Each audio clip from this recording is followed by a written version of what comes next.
समझ नहीं आता कहाँ से शुरू करूँ मेरे संघर्ष की कहानी। ये संघर्ष लड़की होने के नाते किया, खासकर पाए के लिए। इसलिए मैं शेयर करना चाहती हूँ ताकि और लोग इससे प्रेरित हो सके। मेरा जन्म अब के छोटे से गांव में एक ऐसे परिवार में हुआ था जहाँ बेटों को ज्यादा अहमियत दी जाती है बेटी से। जब से होश संभाला, हर छोटी छोटी चीज के लिए समझौते किए, बेटे की हर फरमाइश पूरी हो जाती, जबकि मेरी नहीं। समझौते से तारीफ जरूर मिलती थी। समझौते बढ़ते गए, तारीफें मिलती गई और मेरी भावनाएं घूटती रही।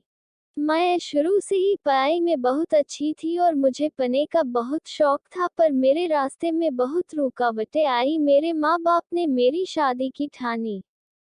उस समय मैं 10वीं कक्षा में थी।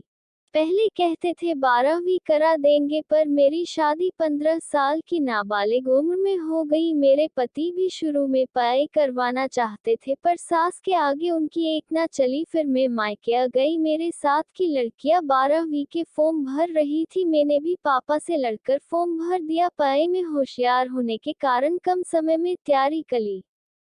लेकिन परीक्षा से 4 दिन पहले मेरे पैर में फ्रैक्चर हो गया। पापा कहने लगे रहने दे परीक्षा को। 3 दिन के निर्जल उपवास के बाद पापा माने, तब कहीं परीक्षा दे पाए। अच्छे नंबर से पास हो गई। 1 साल बाद ससुराल वापस आई। मैं आगे करना चाहती थी, प्राइवेट पेपर के फॉर्म भरना चाहती थी, पर पति ने मना कर दिया। सास ने बहुत डांटा, पर पति के एक दोस्त ने मुझे फॉर्म ला कर दिया। उस समय मैं गर्भवती थी, तो काम के साथ साथ पति भी थी।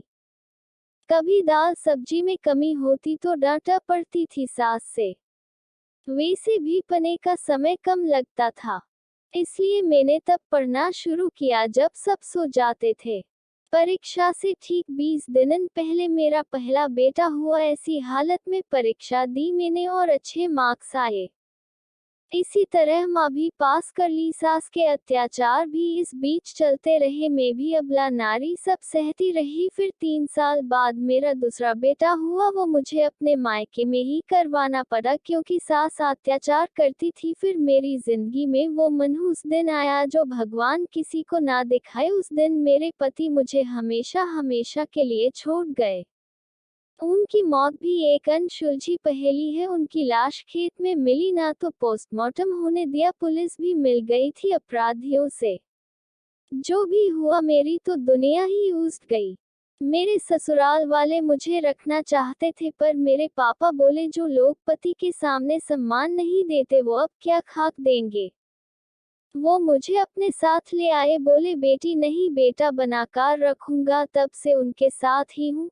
पापा नौकरी के लिए मना करते रहे। मैंने जिद करके छोटी सी नौकरी ढूंढ ली। धीरे धीरे आज अच्छी पोस्ट पर हूँ, जहाँ अपने बच्चों को स्वाभिमान के साथ पाल सकती हूँ। अंत में इतना ही कहना चाहूंगी, इंसान अगर ठान ले कुछ भी कर सकता है, और पढ़ाई सभी को करनी चाहिए। इसके बिना जीवन अधूरा है। अगर मैंने पढ़ाई के लिए संघर्ष नहीं किया होता तो अपने पैरों पर खड़ी नहीं हो सकती थी। आशा करती हूँ कि यह कहानी आप लोगों को पसंद आई होगी। पसंद आई है तो कमेंट में जरूर बताएं। चैनल पर नए हैं तो चैनल को लाइक, शेयर, सब्सक्राइब करना ना